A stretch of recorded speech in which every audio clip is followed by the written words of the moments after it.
Magandang araw po sa inyong lahat. So ngayong hapon ay magpapakain ako sa aking mga alagang manok. Itong mga alaga kong manok ay mga heritage chicken. Mayroon itong Rhode Island Red, mayroon ding Black Australorp at may Buff Orpington. Bali itong aking mga manok ay free range, so malaya silang gumagala dito sa farm. Tuwing gabi ay papasukin ko naman sila sa kanilang bahay. Ayan, so nagsimula na din ako mag-alaga ng baboy. Bali, 2 baboy lang ang aking starter dito. Ayan, so pang-inahin pala itong baboy na to. Pero ngayon ay malaki na sila. Ang bilis nilang lumaki.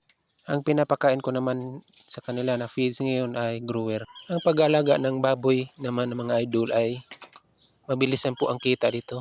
Kasi ang mga baboy ngayon ay mga hybrid na. Madali silang lumaki, hindi kagaya noon na